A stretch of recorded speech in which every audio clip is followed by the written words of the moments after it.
Sidelines with Rob Browne. Talk sporty to me.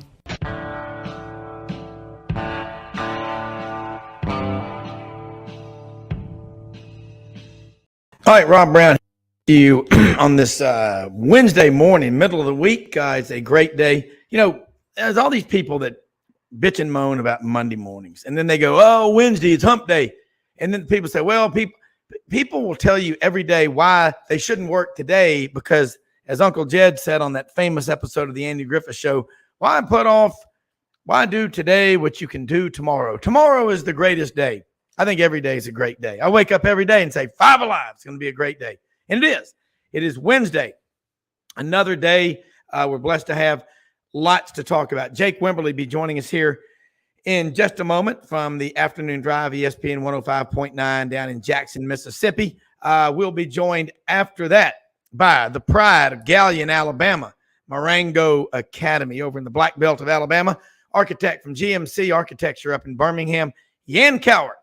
And I'm trying to count the number of college football players at Auburn and in the SEC and in America who have been able to handle the architecture major and start on a national championship football team. And that is Yann Cowart, the brother of Philip, development officer, the College of Agriculture.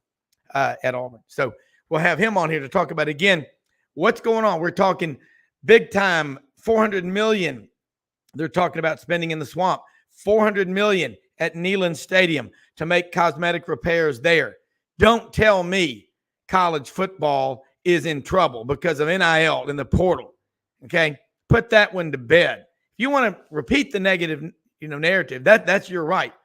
As we say on this show, free speech. That's what we're all about. Hour number 2, Jacques Doucet, 2-time Louisiana Sportscaster of the Year, checks in from WAFB Channel 9 in Baton Rouge, Louisiana, the capital city. And we will be joined by David Schultz, an hour west of him in Lafayette at the Goat in the 4th segment. 6 days a week, 25 shows a month, 50 hours a month of content. You want to sponsor? Be a sponsor? Contact us. Rob Browne, sidelines at gmail.com. That's Brown with an E, sidelines with an S. Email us, and we'll be glad to work with you. You will get your message out. We're blessed to have a lot of listeners, a growing audience, and do us a favor.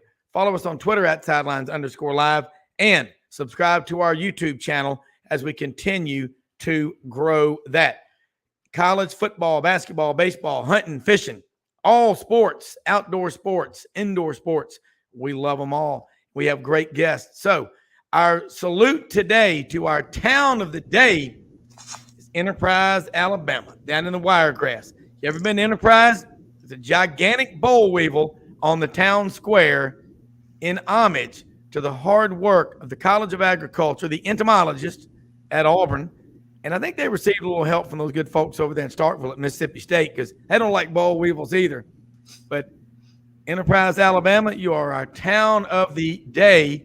And as they used to say on Hee Haw, salute. I can't say it like they could on that show. But, Jake, you're down in the bold new city, the capital city. And, man, you can feel it. We're going to be up there Sunday afternoon, arriving into Nashville for SEC Media Days on football. And they're focusing just on football. But, It's hot, and people say it's the unofficial start of college football season. College football season really never stops. It just has 4 phases: the preseason, the competitive season, the postseason, and the off season. But you never shut her down, do you? You never shut it down, Rob. And, that's why, you can do the kind of show that you do 365 days a year. I can do the kind of show that I do 365, and a lot of your guests who we both know, and you go across the Southeast and you get into the Baton Rouge market. You go over to the Huntsville and the Birmingham market all the way into Florida, is because college football never sleeps now. And there's so many great storylines, like you said, and I like the way you framed it up. You've got the preseason, the season, kind of the recruiting season, and then very little of an off season. So, yeah, I mean, it's 365 days a year. There's great content all year long. And, the transfer portal, name, image, and likeness have added a different dynamic to this as well. And, if you took off from let's just say you just cut everything off and unplugged on your college football team for 2 months, even in the off season, let's say from February until, April or May, you're going to miss a lot. You're going to look at your roster. It's not going to look the same. You may not have some of the same coaches. So, yes, Rob, it goes 365 days a year, no doubt about it. You start thinking about the interest in college football. And I asked this to everybody that's on here. When you look at season ticket sales at schools around the SEC, they're off the charts. I mean, Tennessee has a 6-year plan. They're not even 2 years into it. And they are already past that. And, you know, that tells me Auburn already sold out of every season ticket. And again, they've had the worst 3-year run in the modern era of college football at Auburn. They're 17-19 the last 3 years. I mean, look, Mississippi State in the last 11 years is 6-5 against Auburn. I'm going to throw some stats at you, Jake. And you being an engineer, you relate really well to these things. But when you look at, you know, the records of college football teams in the last, you know, since 2013 in the SEC, Auburn, Kentucky, Ole Miss, Mississippi State, and Tennessee, they've all won 63 to 67 games. There's a lot of parity, whatever you want to call it. You could call it mediocrity, because when you compare it to Georgia and Alabama, well, golly, fans are kind of, well, you know, you're winning 7-8 games a year, maybe 9. I mean, that'll keep your fans happy, but you better get some signature wins. Isn't that important? Oh, it's very important. And, you know, I like the numbers that you talked about when you talk about from 2013, the last 10 years. Let's just take Auburn, Kentucky, Ole Miss, and Mississippi State, I believe, so you said. And they're all right there in the same batch of, you know, wins within, say, 5-6 wins of each other. Well, what keeps those fan bases excited? One, like you said, Kentucky. Let's go Kentucky. There's a lot of hope, right? We're kind of in the you could say that the great years, the golden age of Kentucky football right now. Even though Kentucky hasn't punched the ticket to the SEC title game, they've beaten Florida a couple times now. They've done some really good things with that program. So that rings true. Those fans have a lot of optimism and you know, they have a great outlook on the program. Same for Ole Miss and Mississippi State. There's been some down years, but there's been a lot of really good years. Ole Miss played in a Sugar Bowl, won 10 ball games. Mississippi State's played in a Gator Bowl. There a lot of optimism. Both teams in 2014 were, you know, in the initial rankings of the college football playoff in the top 5. So a lot of optimism that sells tickets. Auburn, we know what Auburn's done. 2010 won a national championship. It's either bust or, you know, or bank for Auburn. So feast or famine. Feast or famine. So there's a lot of optimism there. So when you mentioned those 3-4 teams, a lot's happened to create the buzz. Some's positive and some's negative. And I would say the one team there that has probably underachieved the most is Auburn. But their fans are eternally optimistic because they say, hey, we've been there. We can get there again. Yeah, I mean, once your mind expands from here, way up to here, it never reverts back. I mean, if you've grown up in a family with a lot of money and a nice big house and suddenly you're homeless, you'll never accept that. And that's what it feels like for a football program. And I'll say this in defense of Alabama fans, Georgia fans, especially Alabama fans. People criticize them, and I'm like, look, I'm an Auburn man saying this, but God, if you've won as many national championships as they have, now look, there's some that they claim, like 1941 doesn't make any sense, but 1977 when they stomped Ohio State, 35-7 in the Sugar Bowl, honestly, they should have been national champions. But we all know Notre Dame and the national, you know, Notre Dame press, like now you've got Ohio State is America's team. They've got minders on every network, but they jumped in 1977 when number 5 Notre Dame beat Texas with Joe Montana. They jumped from 5th to 1. And I sit there and I think, you know, Alabama clearly was the best team in the country that year. But either way, when you win like that, and when Nick Saban leaves, whoever replaces him, you know, history shows they're just going to be a footnote, a pothole in the road of life. It's just the way it is when you won like he has. I think that man is so determined, so competitive. Even though he's won 7 national championships, he knows that there are sniveling, snarky, Weasley people out there in the weeds that are saying, well, he won that national championship in the year of the virus lockdowns, and it really didn't count. I mean, I sound like Pat on Saturday Night Live. But seriously, I think he's that competitive, and he's won 7. Coach Bryant won 6 at Alabama. He's won 6 at Alabama, but I think he wants to win a 7th just at Alabama. I think he's that competitive. I think a lot of people are crazy to think that he's going to let up. But I want to go back to Mississippi State because you know the Dogs really well. Zach Arnett's going to be the coach. I know he's going to get a lot of questions at media days. If you had 20 minutes one-on-one with him right now, eating a meat and 3, what would you ask him about the 23 Mississippi State football team? First thing I'd ask him, and of course I know he's answered a lot of these questions, but I would want to go a little deeper with it, is how has the transition been? Because you got to think about, for a guy like Zach Arnett, who was already on campus, but, you go back to, and this is probably a very bad analogy, but if you go back to the movie Top Gun, when Maverick and Goose walk in at the very beginning, and then Cougar hangs it up and says, hey, Cougar was number 1, you're number 2, now you're number 1. Yeah. Mike Leach passes away, and in an instant, you're number 1. What that pressure must have been like at that very moment. Now, obviously, these coaches go through pressure cookers, but just the human, just the human makeup, any of us would have been like, oh, wow, like this is a big deal. This is not the way that I wanted to do this. So, but I think he's done a fantastic job, at least on paper, of putting together a staff that is going to be pretty darn good for him. They've already shown that on the recruiting trail, and a lot of these guys have a pedigree of the already built in the Southeastern Conference. But that's probably the first thing I'd want to talk to him about. And then, of course, navigating the season. I'm sure in his head it's going to go a certain way, but then by the end of the year he will have made 2, 3, 4, 5 changes as the way maybe he tweaks and runs his program. The good thing for him is he's got guys on his staff that have been in these positions before as far as their position coaches. The big question, obviously, is the defensive coordinator and how that's going to play out for him, being a new defensive coordinator, someone that he's worked with but now elevated to that.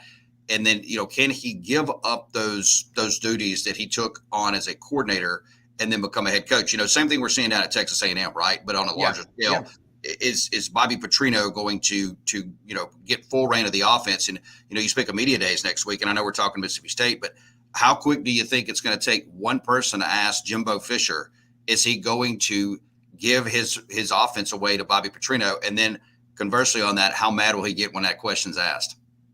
As mad as he was when someone in the audience back in July of 21 in Hoover said, what do you think about the story of Oklahoma and Texas inquiring about membership in the SEC? He was madder than a wet hen, as they say down in Pickens, Alabama, Pickens County. But I think he's going to be asked that question first. It'd be asked on the way up to the podium. Okay. I want to say something.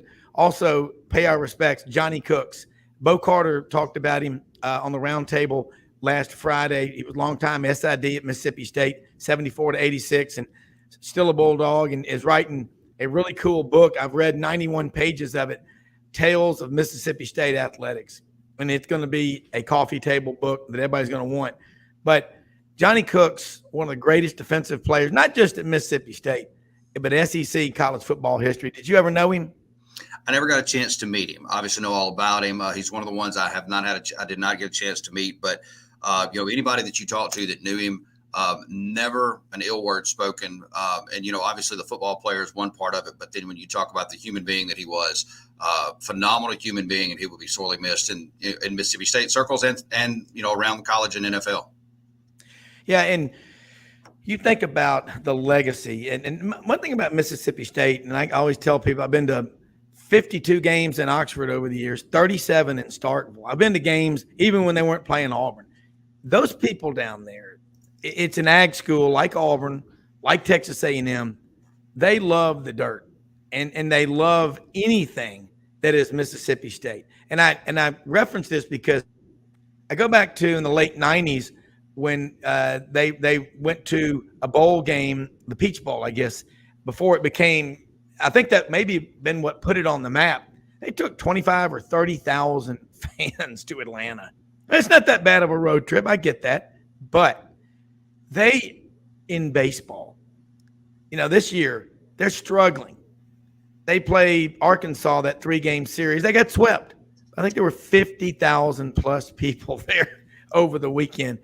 When people look from afar, and, Buddy Martin, our great friend with GatorBaitMedia.com, says, you know what a national expert is today? It's some writer that comes in from ESPN or somewhere around the country, comes into Starkville or Oxford and offers an opinion. Suddenly, he's an expert. You know what I'm saying? He's wearing a slick Italian suit, and looks like a fishing lure. It's so shiny, but he's got an opinion. Describe to the people that live in Seattle, New York, Boston, whatever. Say, what is Mississippi State? Red Sox fans know about Jonathan Papelbon. Damn right they do. Yeah, I think if you were going to frame up what is Mississippi State, I think you go first off. The first thing that comes to mind, and I'm one of those people is blue collar. People that kind of salt of the earth type people. You're going to get good and bad people in any pocket of the world that you go in, but I think for the most part, when you go to Mississippi State and you around that program or you're around that university, you're talking about a school that's full of engineering disciplines, architectural disciplines, veterinary medicine disciplines, business disciplines, but you're talking about forestry products, forestry services. So people that are ag, grant, land, that kind of stuff. So it's a lot of blue collar people. Obviously people have gone on to medical school and done that, but at Mississippi State, but it's a little different than, say, if you're in Oxford. If you don't believe it, just go to here's the great test. Go to the Grove, which is a fantastic place, and then see how a lot of the people tailgate there, and then go to Starkville and go to the Junction, which is another great place, and see how they do it. And it's totally a different deal. The look's different. The feel is a little different. It's just like if you go to Auburn or Alabama, the feel is different, or Texas A&M. It's something about, the difference in land grant institutions like Mississippi State, Auburn, Texas A&M versus, your other universities in state like Ole Miss, Texas, and Alabama. There's a clear differential, not only on game days, but of the, a lot of the people that go to those universities. Yeah. And what is the long promenade there that leads up to Davis Wade Stadium at Scott Field? There's movement in the aisles. Jake Wimberly has the ball. He's bringing the Bulldogs to the line of scrimmage. This crowd of maroon and white is ringing true. What do they call that? The Junction? Is that what it's called? That is correct. Yeah. I think it's underrated. I will say this. I bet you there are more business deals done in the Junction in the state of Mississippi, or the Grove, and whatever they call it over in Hattie. What do they call it in Hattiesburg? Because you know what? I've been by Roberts Stadium right there on 49 a million times, going back and forth to the beach. And I've run the Hub City Hustle a number of times out at Canebrake subdivision down there. One of the hottest places, the most humid places on earth is Hattiesburg. But what do they call it at Hattiesburg? It's Southern Miss, where they get together, because their fans could care less, about Ole Miss and Mississippi State. You know that. And I wish they played each other. That stuff's made for TV. I can't remember exactly what. For some reason, the Eagles' Nest is coming to mind, but I'm probably wrong on that. But, Mississippi State actually is playing Southern Miss this year. And you can credit Dan Mullen for this. They started back playing Southern Miss, on odd different types of years back in 2015, I believe, 2014. But at the end of the year this year, Mississippi State will play Southern Miss and then Ole Miss. So they'll go back to back with those two teams. Now, Ole Miss hasn't played Southern Miss. Oh, gosh, you got to go all the way back into the early 80s. But you're right. Southern Miss fans, they could care less about Mississippi State and Ole Miss. But here's the thing. I think you're going to see, and we're seeing, somewhat of a growth out of the Southern Miss fan base now, because, the move into the Sun Belt, I think, was a fantastic move for Southern Miss. It gets more organic, local rivals now. The Tulanes of the world coming back, although that's an AAC team, but then playing the Louisiana Lafayettes, the Monroes, instead of having to go off and play the North Texases, the UTSAs. There's some energy now. And look, Will Hall's done a really good job, I think, at Southern Miss. There's a different buzz down in Hattiesburg that we haven't seen in a number of years. Yeah, and they have made a living. Typically 25-30% of their roster will be made up of players just from Alabama. But growing up, God, I remember Southern Miss, you always got a full 60 when you played against them. And they had a lot of guys that, they have a chip on their shoulder or whatever. They were overlooked by Auburn or Mississippi State or Ole Miss or Alabama. And, man, they show up on game day. There's just been that is just a fun program to watch. And I'm with you about the Sun Belt. And I look at Mississippi State, and you know that program well. You're a graduate, but their architecture school, it is exceptional. And they've got a vet school that I know folks in Alabama that are vets that send people over to Starkville. So it's a good one as well. It's a really good one. They don't half-ass anything in Starkville. They've got that honors college. You know, I mean, it's really – and your president's been there, Dr. McComas, for 20 years? Dr. Keenum. Yeah, Dr. Keenum. Dr. Keenum. I'm sorry. Keenum. Okay. Why was I saying McComas? Again, the air conditioning's out. I'm getting a little lightheaded, and they're still working. We're told they're working on it. Yeah, Dr. Keenum's been there for quite a while, number of years. 20 years. Yeah, it's been quite a while. And look, he's done a great job with the university. He's coming off, I believe, as Dr. Zachariah back in the late 90s, and then of course he took over. So he's done a great job there. They've done a great job with the campus. The city of Starkville's done a great job as far as food and beverage industry, all kinds of stuff. I mean, Starkville is a different world today than it was 25 years ago. Well, the Cotton District and the downtown. I mean, that's and they've got great women's basketball and baseball. What is your outlook? And we're going all over the place, but that's what we do. And especially when you're hot and you're your head, you're kind of. But let's talk about Mississippi State baseball. Ole Miss, Mississippi State, LSU. They pack them in every game, that the triangle. But the last couple of years, State hadn't been to the NCAA tournament. And I know when you win a national championship, you're going to lose a lot of guys. But how can you not recruit baseball players to a place like Starkville and develop them? Because what coach really wouldn't want to go there to a place that has such a populist fan base that everybody contributes? It's like they're shareholders at a stockholders shareholders meeting at the Dude every time they play. But it blows my mind that they've struggled like they have the last 2 years. Yeah, I think it's a very convoluted convoluted equation, so to speak, with the baseball program. I mean, Chris Lemonis obviously, lets go of his pitching coach, hires a new pitching coach, going to go down that road. Yeah. There's been some attrition, there's been some injuries, but more so attrition. And then you look at the way that the transfer portal, name, image, and likeness has come into play. I mean, you look at what LSU is doing. LSU is walking off and leaving most programs right now, and that is an absolute machine. We knew that it was a machine. The machine kind of, got put on autopilot for a while, but that machine is back. And so, it's going to be a tough deal for Mississippi State. Look, even though you've got, a beautiful stadium, you got an extremely passionate fan base, you've got money. It's just there's a lot of there's a lot of pieces on the chessboard that have to fall into place. And, you look at just the transfer portal. Mississippi State's picked up some in baseball, but there's a lot of guys that are going other places. And I think that's because, one, maybe, they got a better name, image, and likeness deal. Or two, there's more options now than just Mississippi State. And there's more options than LSU and Ole Miss. So college baseball is as competitive as it's ever been. It's only going to get more competitive. And, Mississippi State, I think, has got to figure out, hey, is this Lemonis thing is going to have to work next year.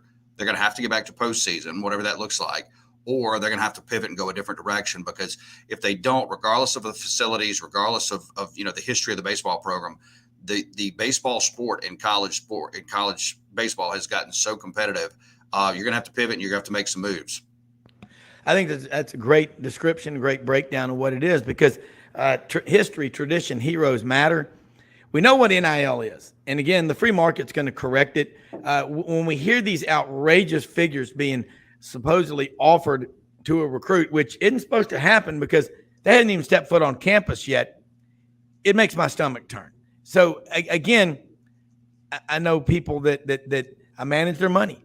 They would never in a million years spend that money on NIL and some 17-year-old kid that is unproven. I mean, their companies, when they hire people, I mean, it's a long interview process. And the biggest complaint, and John Hartwell, the AD at ULM, who's on with us every week, our good friend, said it. When you give traditional fundraising for athletics, what do they call the fundraising arm at Mississippi State? For athletics? Yes. That would just be the Bulldog Club. That's what I thought. Okay, Bulldog Club. Okay. So let's say the Jake Wimberly Family Foundation gives $25 million to Mississippi State one day for excellence in true grit journalism, School of Journalism or broadcasting. That brick and mortar is there forever. You give $350,000 to Scrap Iron Yates or whoever, some kid, and he walks. I don't know, the contract may not allow it, but from what I can tell, he can take that 350 with him. He better do the tax work and all like that. That's where I see long-term NIL is unsustainable. And if I'm traditional fundraising, the Bulldog Club, I imagine there's some, friction between the Bulldog Club and the NIL collective, and just transfer that on to every campus in America. Yeah, I mean, it's, again, I've said this. There's three pots of money now at every university, right? You've got the traditional givers, the alumni, just kind of like what you just said. Somebody is a graduate of an engineering school or a business school or a medical school. They've been extremely successful in their life, so they want to give back to that school for a scholarship or an endowment. They want their name on a building. They want their name on a scholarship. Like you said, that lasts forever. That's the one giver. The second giver is the club giver. So that's the person who wants, the seats between the 30s, possibly the club level seats. They want, the parking passes this fall at the tailgate. They want the tailgate pass. They get those kicks and perks. So that's the second giver. Now you're asking for a third pot of money, which is the collective. And, this is why, is it sustainable? Probably not, 10, 15 years from now. But this is why I think that you're going to move towards, and Nick Saban has now talked about it. Other coaches have talked about it. We need a different model similar to the NFL, which is why I think you will see the Big Ten and the SEC lead the charge to break away from the NCAA, where you have a salary cap based on dollars that are presented through television contracts and how else they're going to, solicit for this money. That there will be a commissioner for college football, and you're going to see the whole setup totally different here, probably in the next 10 years, honestly. Yeah, but we're about out of time, and I appreciate you being on here with us as always. I do think that the reason why, look, we know that the SEC schools have more money than most of the schools in their competing conferences. But same thing with Major League Baseball. We don't all want to watch a Yankees-Dodgers series, okay? Contrary to what the people in the networks over the years, and still we basically have 3 city blocks in Manhattan with 6 multinational conglomerates that every morning from the time you wake up till you go to bed, and even when you sleep, really, they're putting subliminal messages. They're trying to tell you how to think. We don't all care about the Yankees. Damn sure in the South care about the Atlanta Braves, St. Louis Cardinals, the Tampa Bay Devil Rays. Atlanta went down there and paid them a house call the other day and kicked a little arse. But I think you look at the budgets. Liberty Media has been very tight with the Braves. Alex Anthopoulos, that's a guy that I would love to talk to. He's the brains. And then you've got Derek Schiller, Harvey Schiller's son, former commissioner of the SEC, the one who came up with the idea of divisional format. The Braves do it right, but I'm with you because at some point, too much is going to be unbearable with NIL. Jake, tell people how they can follow you, keep up with you. You got a great show every day, and you do a lot of writing, and you put a lot of college football data out there that everybody needs to read. Yeah, appreciate that. CFBhourglass.com is the website we play with, and we got some stuff out there. We'll have more stuff coming. We'll be on today, 3 to 6 at the Mississippi Coaches Convention today. A lot of great college coaches, high school coaches, as we get ready, kind of the kickoff party here in the state of Mississippi for football. That'll be 3 to 6 on every day, though, 3 to 6. You can stream us on the zone1059.com and on Twitter at Jake Wim. Rob, I appreciate it. Hey, always. Look, see you next week. See you in Nashville. Take care. Absolutely. Take care. All right, you bet. And I'll tell you right now, we're going to head down to driving somewhere on 65 going north. I love it. The WeatherTech Cup phone is our friend here on the show, the mobile guest, Yann Cowart, proud graduate. I had several people texting me from over in Atlanta, said he's from the Black Belt, Galleon, went to Marengo Academy. And I think that I told you in the text this morning, and my dad's listening right now. Now, he'll be 95 tomorrow.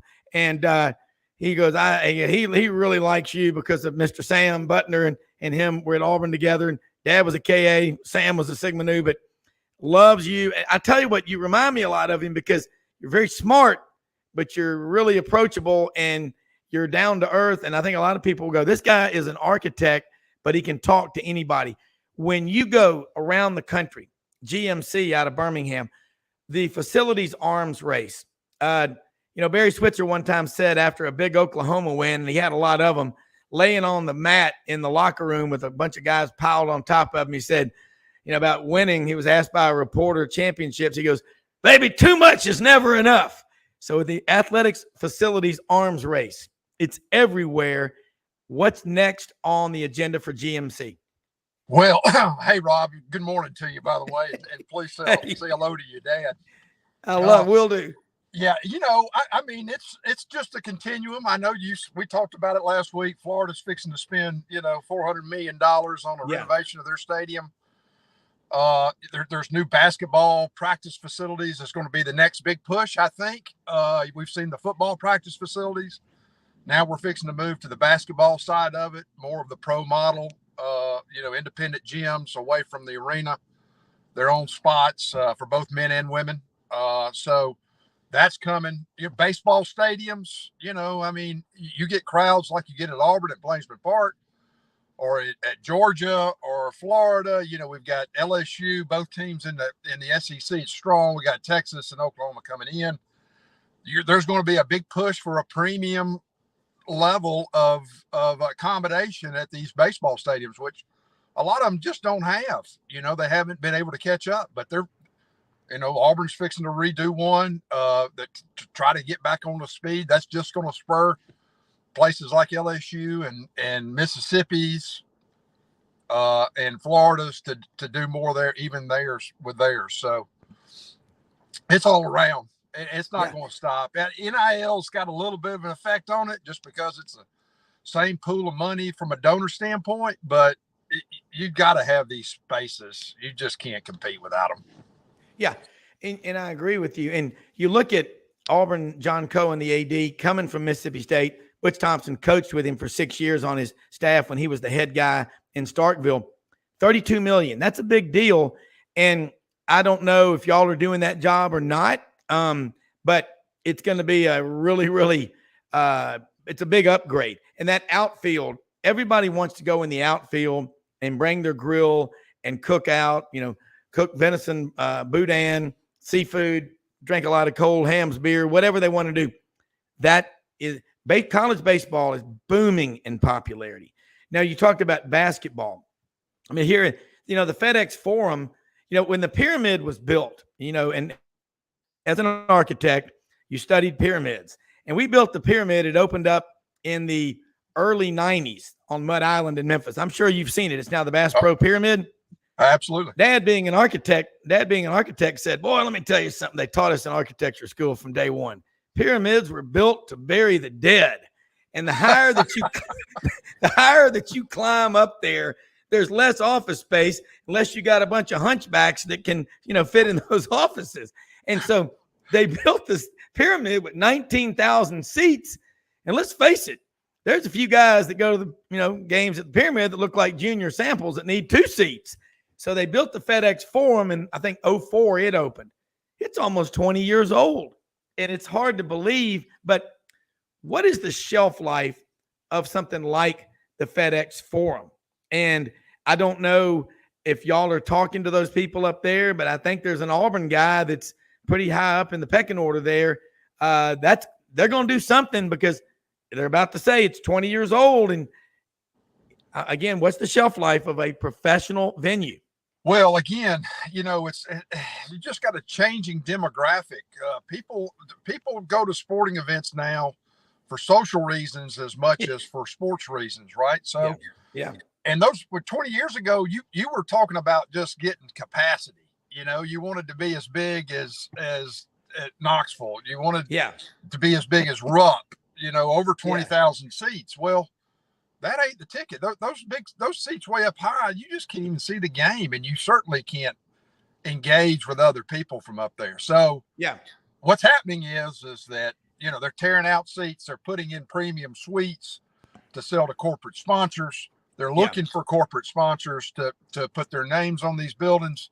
They're creating plazas and drink rails, and they're bringing the capacity down. I tell you, we weren't involved with Auburn's arena when they did it, but it was really a smart move to bring that down to about 10,000 seats and make the ticket the premium to get in there, not the capacity side of it. And that's where they're going to go. Ticket prices are going to go up. Yep. And your crowds are going to be smaller. Yep. But it's going to be a much more energetic environment. Yeah. And I agree with you. You look at the pavilion down in Oxford that Ole Miss has. I mean, the fans are on top of you. And what is it? I think the Auburn basketball, the Auburn Arena, Neville Arena. Absolutely. Thank you, Mr. Neville from Eufaula, Barber County. But nobody is further than 43 feet from the basketball court. Architecturally, and from a conceptual standpoint, and what they teach you in architecture school, you know it, you lived it. You can't. But you've got to see it happen. You've got to go look at you study a lot of other stadiums and arenas, don't you? Every time you're doing an addition or something new. Is that correct? Oh, absolutely. Yeah, you're always looking at trends and touring other facilities to see what worked and what didn't work, because there's a lot of things that still don't work, even though they're new, Well, and I just think about, is there any limit? I was talking to Dad about back in the 70s, they were doing a project. They tried to get the University of Minnesota to do a covered dome over the field, and they couldn't get it done through the legislature in Minnesota. And then Hubert Humphrey got in there and made the Metrodome, the Hubert H. Humphrey Metrodome. And I've been to games up there. I remember going to the Final Four in '92, 52,000 people there, and I really felt for those people up there in the rafters. I had seats 12 rows off the court. I was lucky. I was with a friend of mine that's was with Hampton Inns at the time, and so he said when I got there, he said, "Man, yesterday people were offering me $2,500 a ticket for these tickets," and I remember I said, "Man, really?" And he goes, "Yeah." And I said, "Well, somebody asked me, I'll sell them." And we got there, and I said, "No, I mean, when's the next time I'm going to the Final Four?" Right. I told my dad, and he goes, "Boy, I'd have sold those damn tickets and been over there at Moe's bar across the way drinking a cold Ham's beer and look fine on the color TV." but you think about timing, about architecture, but and you think about Roy Geiger was a friend of Dad's, an engineer that was doing the job in Osaka, Japan. And this is what architects are amazing, working with engineers, of course. And they were building an arena and they were running out of money. And the task was, well, figure something out. You got to put a roof on it. Roy Geiger lived, I think, up in Syracuse, New York, died a few years ago. An engineer came up with the air-supported dome, and then the carrier dome. We've seen all these other things like that. Now, from an architectural standpoint, and you work with engineers, it's like a sniper-spotter relationship. Are you a fan of those versus the hard surface, and even yet further, the retractable surface? We're talking with Yann Cowart, architect, the only one I know in the last 40 years to play both college football and get a degree in architecture with GMC Architecture in Birmingham. But I threw a lot at you, so start unpacking it one pair of socks at a time. Yeah. I think my hunch is, Rob, that stadiums, the 100,000 seat stadium with these upper decks that's got seats in the nosebleed sections that nobody wants to walk up the ramp to anymore, they're just going to have a harder and harder time of selling that seat when you've got HD TV and you can sit in a tent and drink a beer or hams, like you say, and enjoy the game. So I'm kind of speculating that the college stadiums may even move more towards the European soccer model. If you've seen some of those stadiums where they've got a bit of an awning covering over the bowl of the seating to provide some shade. You've been to a game in the South. That's the brutalest part about going to a football game until you get to November is that you just sit there and bake because you're out in that sun. If you could provide a little bit of comfort in the bowl by shade, then that makes that seat all the more important. So Yeah. I'm looking to see some of that kind of fabric, Teflon material, lightweight, that can be structurally done without huge modifications in a tension fashion, and stretch it over some of these bowl seats so that people can sit there and not bake and sweat and cook. Yeah. I think it was The Good, the Bad, and the Ugly, one of Clint Eastwood's great spaghetti westerns he was in, where the Comanches or the Apaches buried those cowboys in the desert sand up to their heads and peeled off their eyebrows and just let them bake in the sun. That is, the judge sentences you, Yann Cowart, to 1129 at the county lockup, or you can sit in section 31 at Jordan-Hare Stadium for the 2:30 p.m. CBS Game of the Week in mid-September. I mean, right. that is poison. Yes, yeah, and no, here's another question. This is one I got to ask you about Jackson, Mississippi Memorial Stadium. Oh, I call that the world's largest football sauna. There's no wind. I've been to many games there. What can they do to make it any better, short of blowing out the end zones? But there's just no wind. Don't architects many times you go and study every hour of every day, a sunny day, a cloudy day, because the shadows and all like that. How much planning does it take to do anything? But what can they do for Mississippi Memorial Stadium, the world's largest outdoor sauna? Well, I don't know that one may not be fixable, Rob. I'm gonna have to tell you that one may be tough to fix. But to your point, yeah, there's lots of things that go into it that people don't think about. Sun angles and making sure that you've got enough sun to grow grass if you're growing grass, or that you've got the prevailing winds that don't affect the game but keep people cool. But there's a lot of that part that is thought about when you're designing a building to make sure you're making a environment that people feel comfortable in. Yeah. Well, and here's a text from a listener, Shoney down in Valdosta. He's an Auburn guy, and he said revenue per seat is the goal. He said, sounds like Yann Cowart's been reading my mind. So not only are you an architect, but you've got great business acumen as well.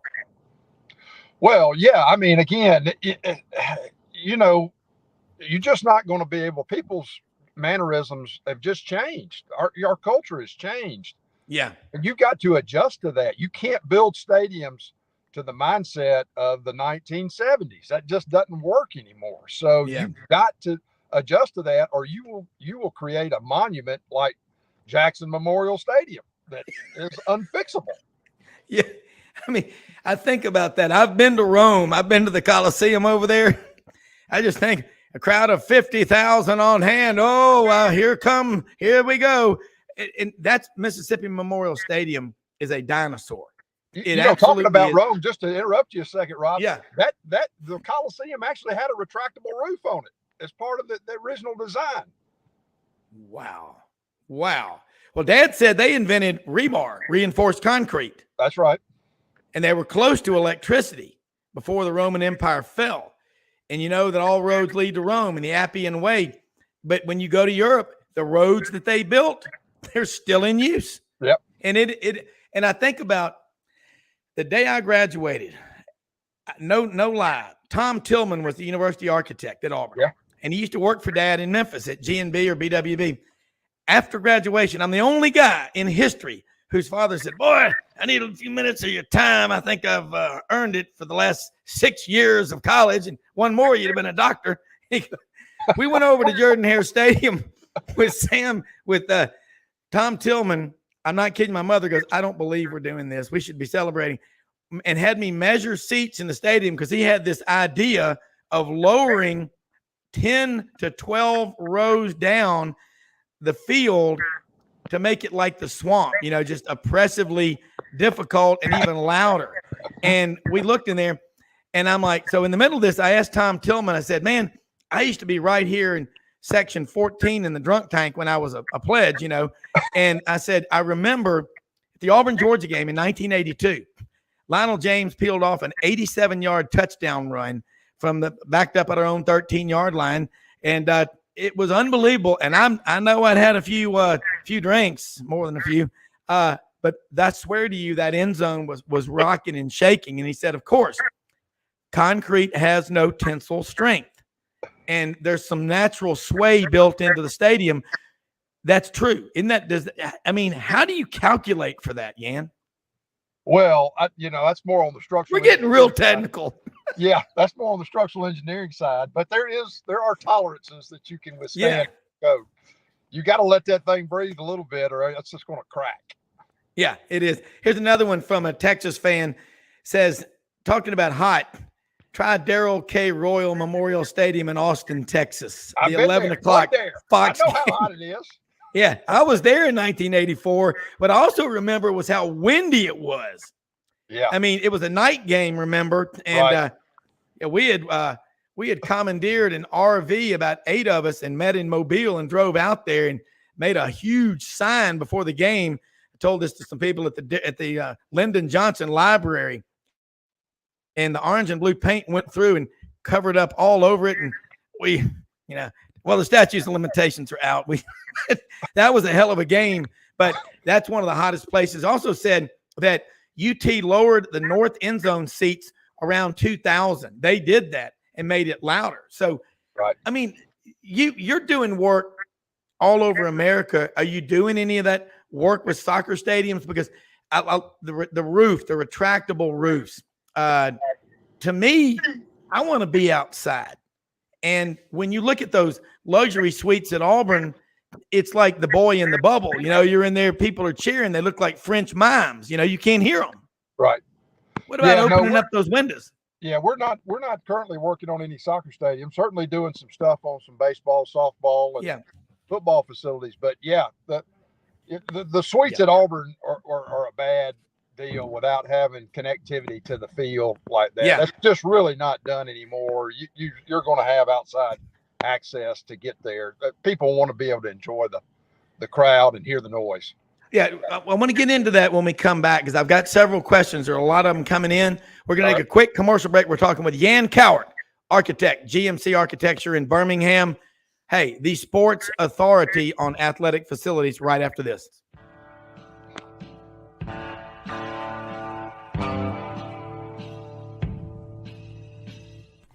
Red River Ford and Toyota, located in Wynne, Arkansas. If you're in the market for a new or used car, truck, or SUV, call, go online, or drop by and see them. Located 45 minutes from Memphis, go off the 4-city exit on I-40 and go north about 15 minutes on Highway 1. Easy to work with and still believe in customer service. If you live out of town, they will deliver your vehicle to you. RedRiverFordToyota.com. Just see what they can do. Strengthen your seed zone this spring with quality tillage equipment from House Industries. Located in Cherry Valley, Arkansas, House Industries specializes in manufacturing superior equipment that will minimize your downtime and keep you working in the field. To ensure the highest quality control, all design, fabrication, and testing takes place in a 99,000 square foot manufacturing facility located right here in the heart of the Delta. Locate your nearest House equipment dealer online at houseindustriesinc.com. House Industries, breaking ground. Sidelines with Rob Browne. Talk sporty to me.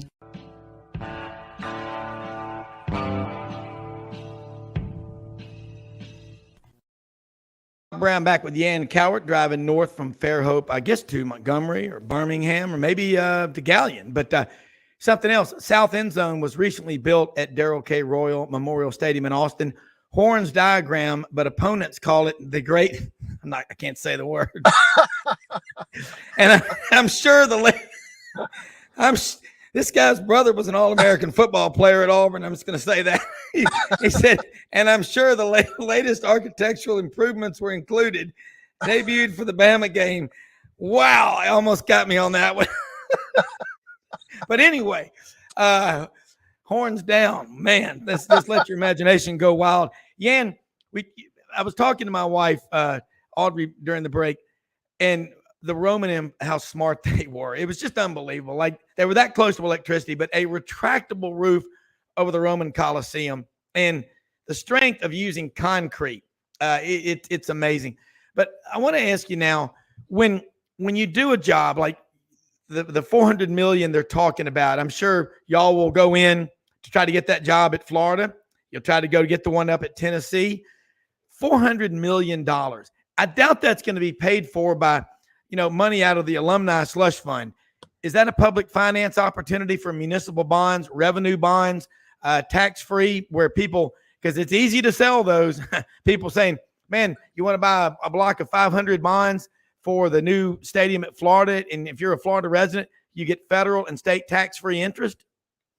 Well, certainly there's going to be bonding involved in that, but you got to recognize now we've gone up 500 basis points in interest rates from 2 years ago. So it's going to take more than just bonding. You're going to have to bring the donors in, and probably what you're going to see, Rob, more so is corporate sponsorship. You're going to start seeing some advertising on these university stadiums because they've got to use that in order to help pay for these improvements. Well, you already see it, I know, at Jordan Hare, Yellowwood, and there've been other sponsors. But, we had Mark Rose on, one of the top fishermen in the Professional Fishing League, Major League Fishing, MLF, and big time bass fisherman right here in Wynne, Arkansas, near us here in Memphis. And one of my friends said, how many sponsors can you put on a shirt? And I said, too much is never enough. And he goes, I just counted 25 I could see. And I said, well, go get 26. You can't ever have enough money. When you're working on a budget and you're trying to stay within the lines, whether you're building a house, a stadium, or an arena, it is paramount that you use an architect.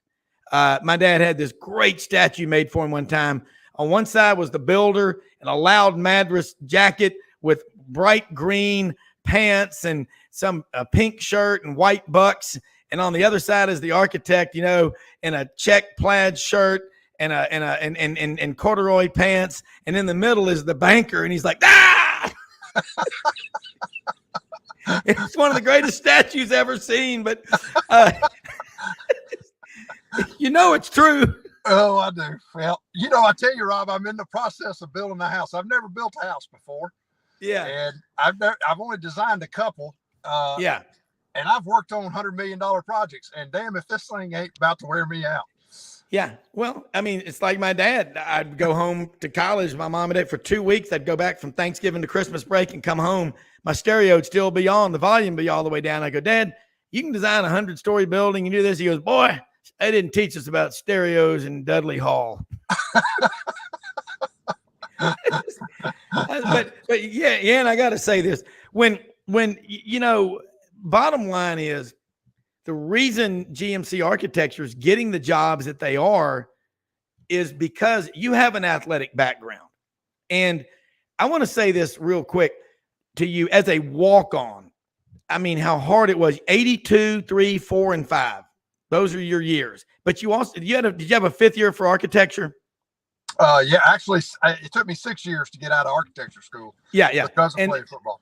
Exactly. Which is, again, do you know anyone else who has done it since you? But there have been some engineering majors, but I can't think of an architecture major. I don't think so. I mean, again, it's almost impossible to do now, Rob, because they're on semester system. Back then we were on a quarter system, and you could kind of manipulate the schedule enough to make it work. But I don't know of anybody that's done it since then. To yeah. The truth.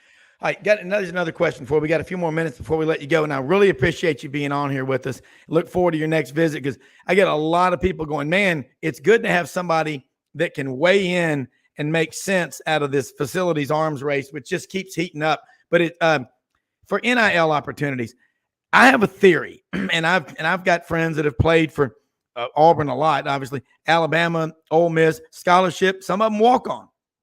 But to me, a walk-on football player, even if you didn't play, a lot, like Joel Gregg, my friend who was at Auburn from Union Springs, Alabama, Hap's brother. I knew Hap, and I think about it, whether you start or you don't, you go through 4 or 5 years of that hill and you bust your ass every day. You're getting up at 4:30 voluntarily. And as Coach Dye said, many times after big victories, he goes, it's the reason why we push you so hard in January and February and in the summer and getting up at 4 and 5 in the morning so you can enjoy moments like this.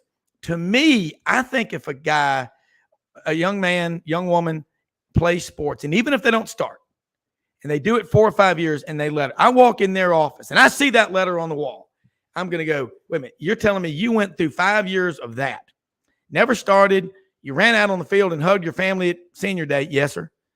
Never complained? No, sir. Graduated? Yes, sir. Hired. I think that, to me, is the American dream. And you lived it. You live it every day. Do you ever go speak to student athletes and talk to them about, you can make a living with your hands, but you can make millions with your mind? Well, yeah, I have had a chance to talk to some folks about that and participate on the, even teaching some classes at Auburn in the building science school. But wow, you're absolutely right, Rob. I mean, where I learned all my work ethic, I learned it from growing up on a farm, but it was reinforced when I got to Auburn, and it's stuck with me every day since. And look, if I've got a chance, if I've got 2 people and one of them played sports, I'm hiring them. I can tell you that right now, because I know that they can take the pressure. They know what they're responsible for. They know they're not going to get patted on the back every time that they do something. And, they take pride in what they do. Well, I remember one time back when you could go to practices. It was August 1987, preseason practices, or 88. No, it was 87. And it was in August, and it was so hot down there, and the bubble, the John Watson bubble from Dothan was there. And Coach Dye came off the field to address the media, get some quotes. And some guy, I think he must have been from Schenectady, New York or something, because he goes, yeah, Coach, what do you do about this heat down here? And he just looked at him and goes, well, if you don't like the heat going up to Syracuse or Michigan or whatever, he goes, this is Alabama, son. He goes, it's going to be hot. And while he was saying that, they were taking an Auburn player off in a stretcher who had heat exhaustion. And but you think about all those moments when you were pushed, and I think about, how tough college is as it is. And my son told me that last year they won't let people spend the night anymore in Dudley Hall. They used to do 2 and 3 days at a time on a project. You know what that's about. And I'm with you. Build your firm with student athletes, people that play sports, even if you're not a star, they know how to handle it. Yann, look, I know you got a big day. What big projects are y'all working on right now? And how can people reach out to you? We've got listeners all over the planet that listen to Sidelines. We're very blessed, but they may be saying, hey, we got a high school facility we want to build. We want to do something at Rhodes College in Memphis. We know a lot of people. We talked to a lot of people on the show. How do they get hold of you? And would you come meet with them? Is that how y'all do it? Oh, yeah, absolutely. Yeah, you can reach out to me at my email, Yann.Cowart, Yann.Cowart@gmcnetwork.com. Find us on the website. It's not hard to find. It's not the truck. It's Goodwin Mills and Kaywood. Yeah. And back to projects right now, we're working, we're doing Jacksonville State's new football building. We're doing Middle Tennessee State's new football building, Georgia's new softball building. Performance building is about to start construction.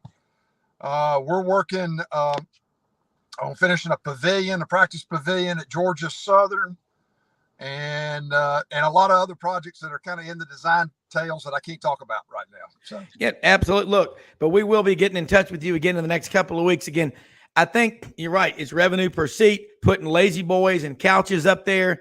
But the press box at Auburn, I kind of wish maybe they could have put it on top of the old press or something up there. But it's a different world we live in, but it's all about revenue per seat. But do you have any doubt? I don't. The future of college football is as bright as ever. Look at the season ticket sales down there at Auburn. Look at them at Tennessee. It's just making the fan game day experience better, isn't it? That's exactly what it is. That's all it is. Yeah, they're going to keep filling those seats. Yeah, absolutely. Yann, look, be careful, and always glad having you on here. He is the last man to play college football that I know of at Auburn and get a degree in architecture. That is Yann Cowart, Gallion, Alabama, Marengo Academy. Also grew up in Leesburg, Florida, where he did a lot of great bass fishing with his brother Philip, the head development officer, College of Agriculture at Auburn. Have a great day, man. Thanks, Rob. Good talk to you. Same here. All right, we're going to get going here now with Jacques Doucet, two-time Louisiana Sportscaster of the Year. And I was on with the folks from Stein Home and Yard yesterday talking to them. We got one of them's a member of our hunting club up here from Lake Charles, DeRitter. I was thinking about, LSU. I know they are big supporters of the Tiger Athletic Foundation at LSU. They all know you. They watch you, WAFB Channel 9. We hadn't talked to you since, God, what happened up in Omaha? I don't know if that was, we talked to you in Omaha, and Frank Duffy was up there. Frank is trying to dry out from 12 days. He told his wife they were going on a 3-hour cruise. 29 days later, he gets back aboard Bengal One. But how jacked up is the LSU fan base about this one? Well, they're very excited. Certainly, there was a celebration at Box Stadium that drew about 10,000 people. It looked like LSU was about to play a Friday night game against Arkansas or Tennessee. And it was obviously very, very hot down here to have a celebration in late June. But a team that had tremendous expectations all year. And even when you're a favorite, your percentage to win the World Series, I think, was still only 23% or something like that. I mean, things have to come together. And certainly LSU got a lot of heroic performances at the right time, whether it was a Nate Ackenhausen, who had pitched only 3 innings, is as high all year, pitching 6 shutout innings against Tennessee to keep LSU alive. Griffin Herring coming out of the pen to pitch almost 5 shutout innings against Wake Forest in a game that LSU had to have. Josh Pearson making a catch of a lifetime out in left field to save game 1 against Florida in the championship series. And then obviously Trey Morgan covering the bunt, flipping it home to Alex Milazzo against Wake Forest in a game that got LSU into the national championship series. It goes on and on and on. It kind of all blends together. 8 games in 10 days in Omaha, but LSU fans took over the town. I don't really felt like there was any other fan base that was truly present or made an impression on me. Maybe a few Florida fans, a few Wake Forest fans, but you know, teams for Noah Roberts and that they didn't travel. So it was LSU. It's amazing. It's a 25,000 seat stadium, and I felt like 24,000 people there were LSU fans wearing purple and gold. I don't think that's an exaggeration. I really don't. I mean, watching it, and so LSU fans go even when their team's not there. You're starting to see other schools that have been several times, and if their team doesn't make it, they fall in love with Omaha. That's not hard to do. Even if you have to stay in Council Bluffs, Iowa, which is kind of like West Memphis is to Memphis. It's a big, gigantic truck stop, and, you know, there's not a whole lot there, but you walk across that bridge. Omaha, they spend every day of the year on making that experience great, and it's obvious, isn't it? Well, yeah, I mean, I like to go for a jog in the morning, and I was doing 3 miles, no problem, with it 66 degrees in the morning, cool breeze coming in. I get home here in Louisiana at 7:30 in the morning, and the feel like temperature is 95 with, 500% humidity. But it's an amazing place to go. And really, I mean, I'd go to the games early and leave the games late every day, but you go right, there's no traffic. Like, you go right over the bridge, you right into downtown, drop you off at the front of the stadium, or park. I'd just like to walk around town, drink beer, and watch a few baseball games, just as an experience. But everyone is so friendly and hospitable, and it really is Christmas for them in terms of, they might do 70% of their business in those 2 weeks. And it's a cold, obviously it's going to get cold up there. I hate cold weather, and so I'd hate living there, but this is the time of year to go. And yeah, it's great baseball. The stadium, I think, is growing on people now. The old Rosenblatt was it was in the neighborhood, and you could park in somebody's yard and give them $10 to park there or whatever. It was by the zoo. This place was obviously more corporate, more business, downtown. But I think it's growing on people. There's a lot more home runs being hit now, as opposed to the beginning where it was a graveyard. No one was hitting it out. So, nothing but positive reviews from my end of things. Yeah, and you think about it, for Jay Johnson in his second year, gets a national championship, and that's the 7th for LSU. And Augie Garrido won a bunch at Texas. Rod Ditto, 11, I think, at Southern Cal. So LSU now. But in the last 33 years, there has been no baseball program in LSU's galaxy. And they go out last year, of all places, and get a player to come in. I'm sure NIL was involved, Paul Scaines from the Air Force Academy. Because, you can go up through the end of your sophomore year, and if you don't go to the Air Force, I think you have to pay him back for the first 2 years. I don't think he's going to have any problem doing that when he signs his contract. But man, when he was at Arizona, Johnson was at Arizona, they were pretty damn good. But now the Pac-12, Oregon and Oregon State really are the best programs out there. And you've got a gravitational pull for all the best coaches in America coming to the SEC. I mean, how are they going to stop it? Yeah, I mean, Jay Johnson is only, 46 years old. I mean, he could be at LSU at least another 20 years or so and really build this. I don't know if anyone's ever going to replicate what Skip Bertman did. That was insanity. 5 championships in 10 years. But can LSU be the best program every year? Can they be in the hunt at the end? Yes, I definitely think so. I mean, Jay Johnson is obsessed with baseball. He has said it at a podium, this is my whole life. And so he's got the job he always dreamed of having. His dad in Omaha, I interviewed him on the field after the LSU won the championship. His dad was a famous high school track and field coach and a football coach in California. And he said, when Jay was 5 years old, he told me, I'm going to be a college baseball coach. I mean, what 5-year-old does that? Wow. Talk about Star Wars figures, right? That's what I was doing. So right. So anyway, you think that LSU with the NIL money, LSU is a have, not a have not. And I just was on the Jordy Collada show talking about this between Kim Mulkey and Jay Johnson. LSU might be wearing the black hat a little bit. There are going to be a lot of people outside of Baton Rouge that don't like the current direction of collegiate athletics, that you're buying teams they'll be accused of and this and that. So, and now with Brian Kelly on deck in year 2 at LSU, I mean, LSU's brand has never been stronger, I don't think, across the board in all of their sports. And social media, which LSU thrives at, they've obviously done very well there as well. And so it all ties in together. Yeah, and when during the College World Series, the NCAA, which just is so feckless and spineless to begin with, issued the statement about what I guess it's a probate. What's the takeaway from that? You give up games 2012 to 2015, but I took a random survey of people just jokingly about now that means that even though you got your brains beat in that day against LSU, you get the win on paper. It doesn't work that way, does it? Well, I remember, was it Nick Saban's first year at Alabama in 2000? Yes. There was a book scandal or something. Guys were getting free books, or I forgot what it was.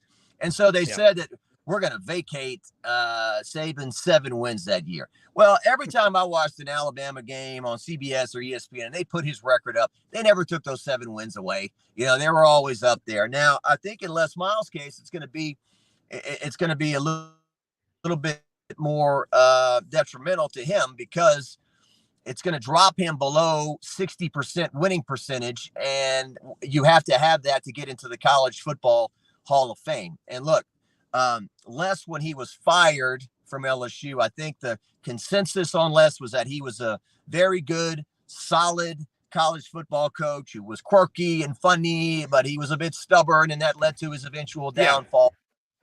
Still, I think in a lot of LSU's hearts, they were thankful to him and, overall had a positive take on Les Miles and what he did at LSU. That has really been damaged in the last 2 to 3 years with the Hush Blackwell and all the sexual assault allegations and his tie to that. Yeah. And now the Vidal Alexander thing, which, I feel bad for Vidal Alexander. I covered him.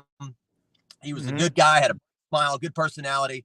What his dad did, he can't control his dad. And his dad apparently got paid $180,000 to, show up 5 times and not work and basically whatever. And that was taken from a children's hospital. Really ugly, bad stuff. So because of that, LSU's vacating, I don't know, what is it, 32, 37 wins that Vidal Alexander appeared in. But I hear stuff all the time. Some guy the other day, I'm not going to name the names of the schools. He's at one SEC school now, and the guy asked him, "How's it going up there?" "Oh man, it's tough. We can't cheat as much as we did at school X that I used to be at." So these kind of things are all going on, and it's just a matter of now with NIL and whatnot.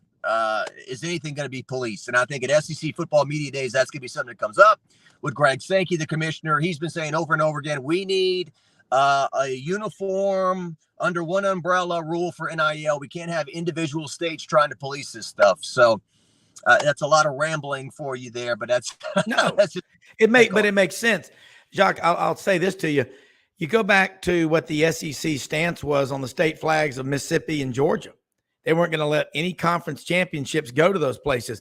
Well, Texas, and I'm a right-wing patriot and a capitalist, and I believe in the states' rights because that's what this country was founded on.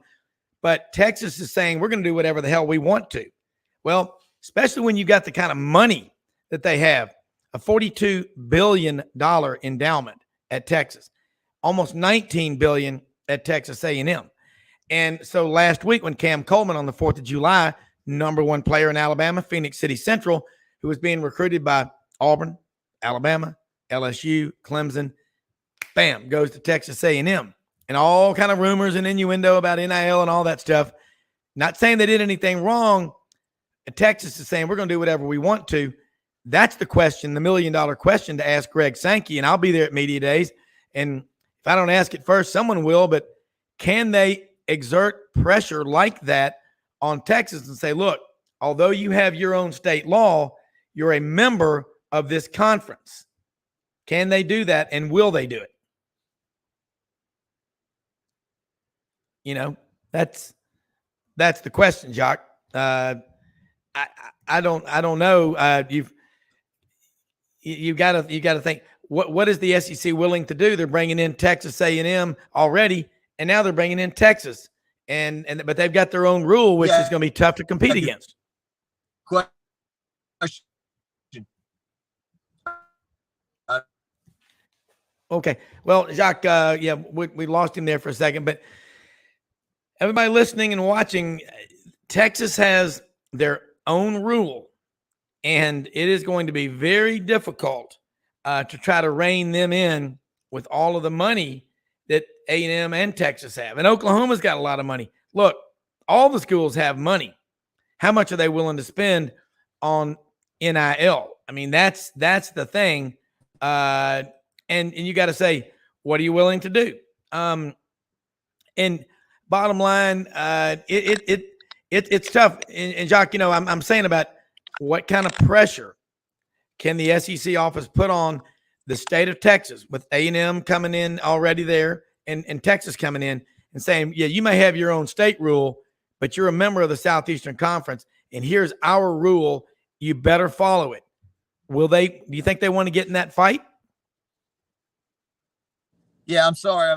With my Wi-Fi connection, hopefully you can hear me. But I would think Greg Sankey kicks things off at SEC Media Days. He's going to give a big talk, and he'll have questions. And I think this will be one of the more anticipated ones, considering how much college football has changed in just the last couple of years and whatnot. So, I once again, I've heard Greg Sankey and several big platforms get on stage and say, look, we can't keep going like this anymore. We have to have a uniform.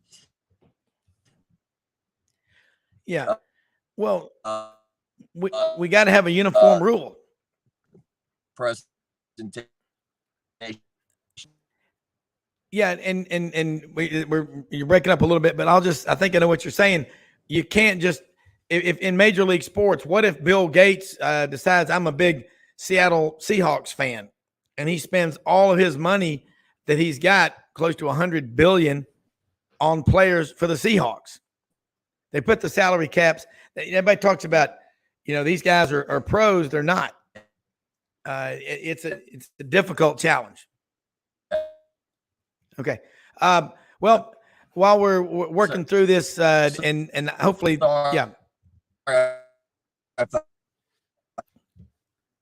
having a little bit of technical difficulties here, trying to hear you, Jake. Just kind of, I'm not hearing you yet, but I think that fans are looking and going, Texas A&M and Texas have all this money, we're all, defenseless against, because if they turn on the NIL faucet, who can stand up to them? Now, not every player is going to go just for the NIL, and they've always had money at Texas and Texas A&M. That's what destroyed the Southwest Conference, Jacques. And I think that when you look at it from 50,000 feet above, you got to say if there's not some uniformity in saying, hey, you're a member of the Southeastern Conference, we have rules, and if you're not going to follow them, then I guess you can't be a member of this league. And I think we're probably going to go. I think it's going to get. I think it's going to get a lot crazier before here short term, because if what we're hearing in terms of dollar amounts that are being thrown out there to student athletes, I mean, before they've even been to college for 5 minutes, they have,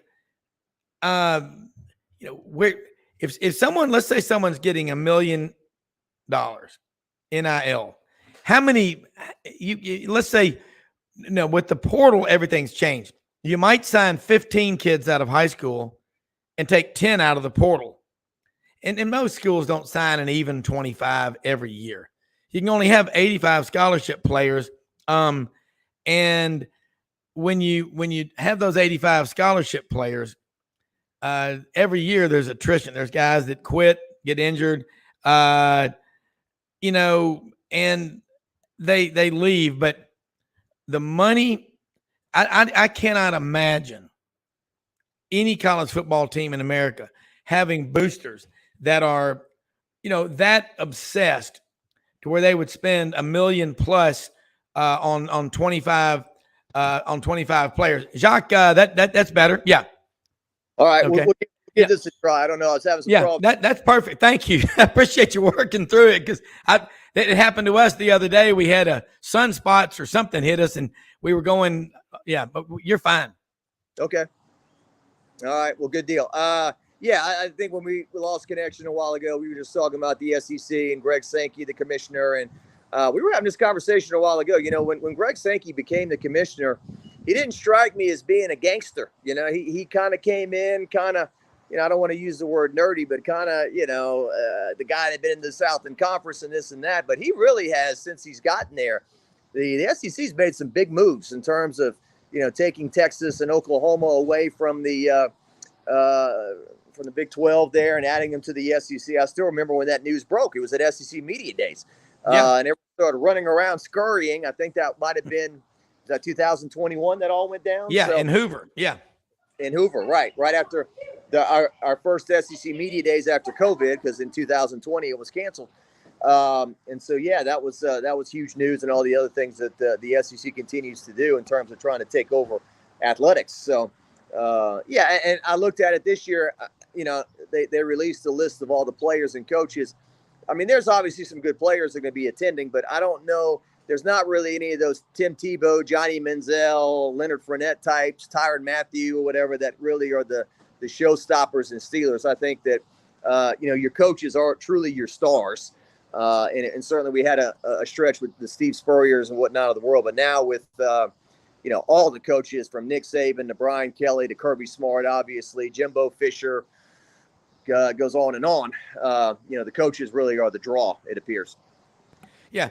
And I'm willing to bet that Hugh Freeze's opening remarks will be, boy, I just feel so lucky to be back up here, and he's grateful. And I think he's done more in his first 7 months than Harsin obviously did in 2 years. And again, I don't like baked potatoes like I used to because of Harsin and the Potato Boys from Idaho, what they did to Auburn. They really, they set Auburn football back temporarily, but Freeze is getting out there recruiting. I want to go, and I think it's going to be a great media days. There's always something big that'll come up. Let's talk about this LSU team. I got several questions. One of them is, do you, because you cover the Tigers every day of the year. Do you think Jaden Daniels is the best dual threat quarterback in the SEC? Would you put him in your top 5 in the country? Yeah, I'd have to think about that in terms of the SEC. But real quick, this is the first time LSU is bringing a quarterback to SEC Football Media Day since Burrow in 19. And before that, the last time they took a quarterback was Zach Mettenberger in 2013. And he went in 2012 as well. So basically before this year, LSU's only taken 2 quarterbacks in a decade or so. So, that goes to show you, I mean, I'm good friends with Brandon Harris, a former LSU quarterback. Love him to death. He's working over at Texas now and doing a great job on their staff. But I told him, I said, man, in 2016, LSU was a top 5 preseason team, and you're a returning quarterback, a junior, and they didn't take you. I said, that was a bad sign. That's not good. If you got a quarterback, they need to bring him. And so I think LSU's making a statement here that there is no quarterback controversy, that Jaden Daniels is clearly our guy. We're putting him out in front. And I think that he makes the kind of plays as a runner and a passer that catch people's attention. He needs to improve his passing. He needs to get the ball downfield more to the wide receivers, and we'll see if he does that. This is his 5th year of college football coming up. But I feel very good, probably the best I've felt about LSU starting quarterback room, period, in a long, long time. Perhaps the best I've ever felt. So with Garrett Nussmeier as the backup waiting to go. So I think that's a big statement to bring him. Josh Williams, the running back, if you could create a student athlete in the lab, it would be him. I mean, former walk-on, graduated from school, 3.7 GPA in business, team's leading rusher last year, not a physical presence like Leonard Fournette or even Darius Geis. Not a big guy at all, but very talented and does his job. And then Mekhi Wingo on the defensive line really saved LSU's life last year when Mason Smith got hurt in the first game. If it wouldn't be for him, I don't know where LSU would be. He sucked up a lot of snaps and made a lot of tackles and played a lot of football in the D-line. So 3 good, very representations of LSU. And then obviously Brian Kelly will be getting the question once, if not a million times, about, well, the last 2 teams won a national championship. What about you? So that's definitely going to happen. Yeah. Well, I remember back in 2015, you never know who you're going to see at media days. Gus Malzahn brings Jeremy Johnson up. And he hadn't even, he had started a game October 12th, I think, of 2013, in an Auburn 52-13 victory against like Western Carolina or something. But, again, Jeremy Johnson, you were at the Auburn LSU game in 2015. It's the only time I've ever seen a quarterback throw a backwards pass at midfield. It went back about 15 yards. That's also the game where Leonard Fournette just, Rudy Ford, Auburn defensive back, just bounced off of him. And technically now Auburn won that game. You see my point? No, they did not win that game. It was there. So the forfeit thing is stupid. They did take away 152 games from Penn State because of the Jerry Sandusky mess, and I think they gave those back. But that also, didn't they fine Penn State $50 million? I didn't know the NCAA could even do that, because since then, I don't know, the next court case the NCAA wins will be the first one in a long time. But I'm with you, Brian Kelly. He's 3 games behind Nick Saban in all-time wins, but he still doesn't have that national championship. That doesn't mean he's not a hell of a coach. Yeah, and real quick on another thing, too. This is another pet peeve of mine, okay? Whatever happened with Darius Geis, I don't know, okay? But to go into record books and to vacate rushing totals for a guy who is still not convicted of anything is really jumping the gun and going too far. Yeah. I mean, I was at the game. I saw Darius Geis rush for 285 yards against Arkansas. It happened. Don't tell me it didn't. Don't try to change history. I mean, look, I got along great with Billy Cannon. He was a treasure and a gift, and I am so glad I got to know him before he passed away. But the guy was a convicted felon, and they got a statue in front of him in Tiger Stadium. I mean, and we're doing another thing on Cecil Collins, who had his problems, went to jail for 13 years, has now made a great living now as an electrician. He's married. He's got a son. He's not going to get in trouble again. But he gets bumped up in the rushing totals because Darius Geis gets vacated, so that's crazy. So anyway, those are the kind of things that, look, if you don't want to invite Darius Geis to Tiger Stadium or have him in your stadium, you control the party, you do that. But to tell me to vacate records and stuff like that, I think is an overreach. You can't change history. So yeah, you're not. No one that I've talked to says that they want those victories. They're going, no, we got our ass handed to us that day or whatever, you know. And as far as Cecil the Diesel Collins, I think he ran for 700 yards against Auburn in the first half in the 1997 game. And Auburn somehow won. Rusty Williams, running back for Auburn, number 5 at a Moncks Corner, South Carolina, got that. That was one of the craziest games ever in one of the craziest series ever. And I know presidents have the right to pardon when they go out of office. Do we have the right to keep the Auburn LSU rivalry going every year? I love the weird, embrace the weird. You know, there's a bumper sticker, keep Austin weird. I love that rivalry. I've got a ton of LSU friends, and the fan bases are very similar. They love to entertain, and they love the dirt on the campus, like Mississippi State, these schools. But I go back, I'm with you, and I'm glad to hear about Cecil Collins. I would absolutely love to hear from him and talk to him. You again, you know, the national experts nowadays are the people from across the country that come in. You're the local guy. Where was Cecil from? Was he from Alexandria or Leesville? Yeah, and real quick, we've been working on a documentary for 3 years that we started like in COVID, and we are finally hitting the back stretch, and we are hopefully going to – Auburn comes to LSU this year.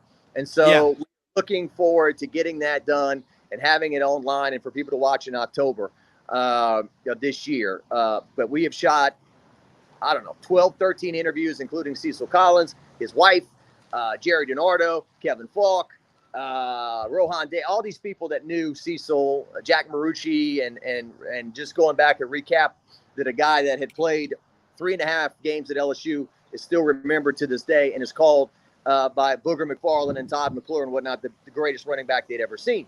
And he went to jail for 13 years.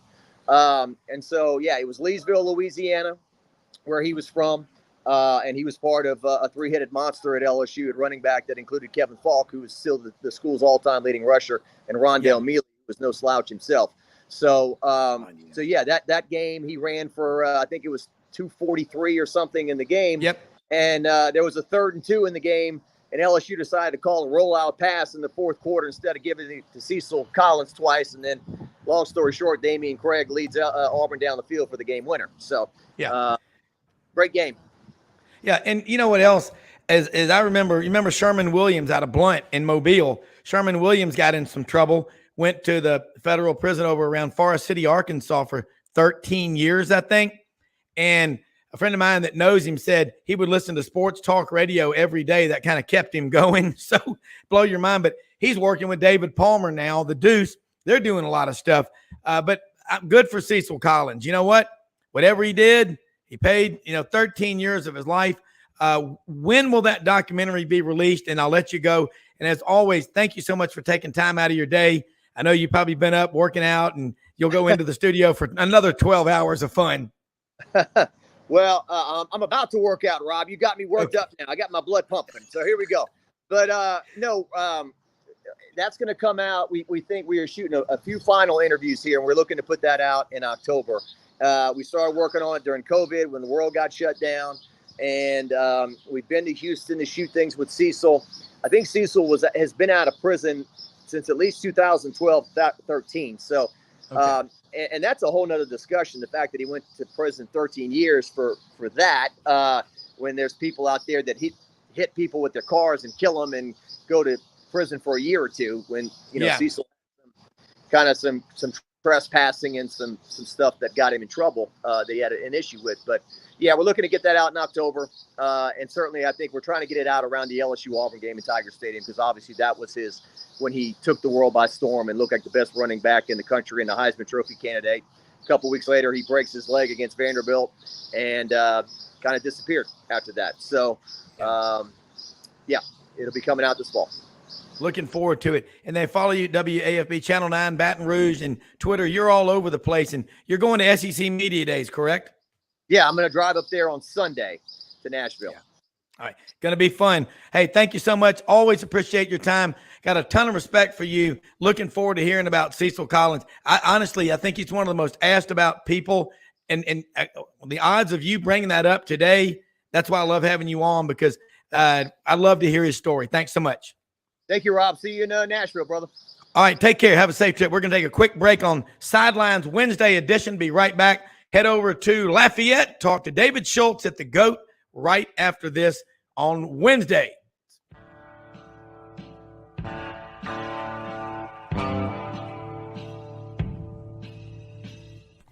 Red River Ford and Toyota, located in Wynne, Arkansas.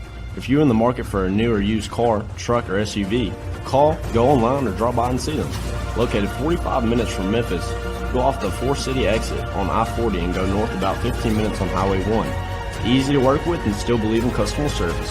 If you live out of town, they will deliver your vehicle to you. RedRiverFordToyota.com. Just see what they can do. Strengthen your seed zone this spring with quality tillage equipment from House Industries. Located in Cherry Valley, Arkansas, House Industries specializes in manufacturing superior equipment that will minimize your downtime and keep you working in the field. To ensure the highest quality control, all design, fabrication, and testing takes place in a 99,000 square foot manufacturing facility located right here in the heart of the Delta. Locate your nearest House equipment dealer online at houseindustriesinc.com. House Industries, breaking ground. Sidelines with Rob Browne. Talk sporty to me.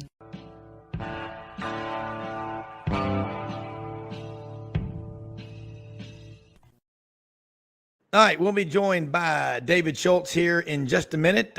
Great stuff there. Hey, here we go. Bottom line, talking about Cecil Collins, and it's really, that is an incredible story. And look, Jacques Doucet doing that documentary, and it should air around the time of the Auburn LSU game.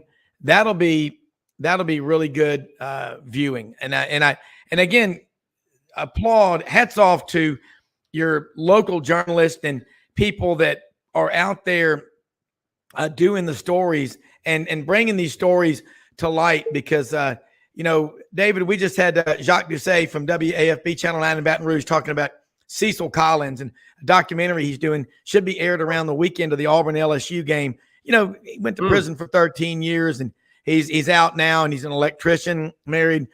There's so many, what? You've interviewed a lot of players over the years, and there's a story behind every one of them. And by the way, love that background. That is cool. Now, are you in this? I was talking with some folks down in DeRidder and Lake Charles yesterday. Okay, there we go. At the GOAT. Here we go. Here we go. I love that background. But bottom line is college football. Remind me, Rob, Cecil Collins was the Dolphins running back, and he broke into someone's house. I think I was down there when that happened. Yeah. And so remember when he played college football, he broke his leg 3.5 games into his career, and that was it. Played for the Dolphins. And again, breaking an injury, you're going to pay for it. But it'd be interesting to hear his story of what happens. And I think people talk about Booger McFarland, said he was the greatest running back, he'd seen at LSU based on that 247 yards against Auburn. But, the greatest LSU running back I've seen, I'd have, Charles Alexander maybe in 1978, or Kevin Falk out of Karen Crow. How close is Karen Crow to Lafayette? Just a suburb? Right.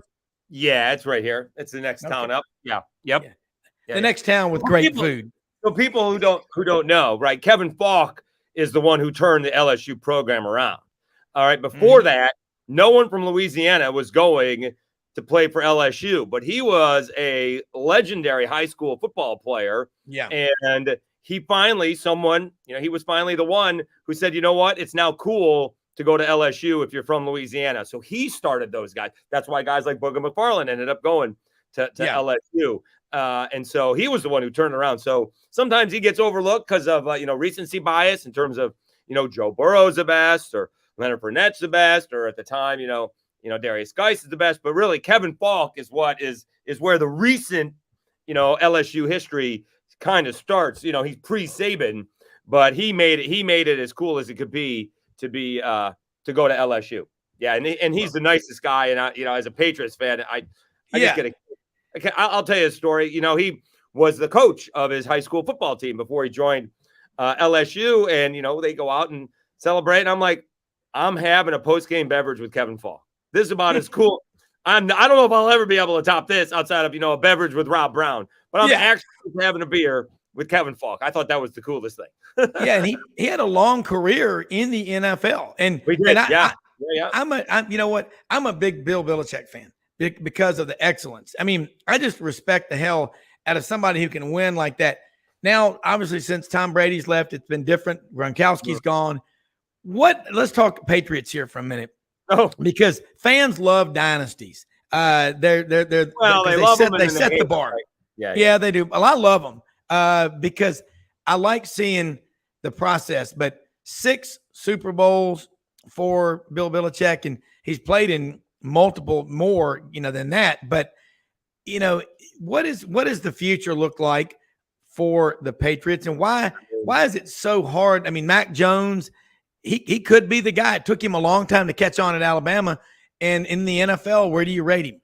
Well, did it really take him a long time to catch on at Alabama? Right? I mean, he was there for 3 years. Yeah, but he was sitting behind Jalen Hurts. Exactly. Yeah. So, and then he had to fill in for Tua, and he ends up being, at least in college, he was better than both of them. You go back to his first year, and there's a couple of ball games that maybe they could have won, right? He threw an awful interception against the Cowboys, and then he came back and threw a bomb for a touchdown, and Belichick wouldn't go for it, on 4th down somewhere around midfield, either in overtime or right before overtime. So there's a couple of ball games, just like that Cam Newton year. He doesn't fumble a couple of times. They could have gone to the playoffs. But, I mean, they stunted his growth with, Joe Judge and Matt Patricia as his offensive coordinators last year. Yeah.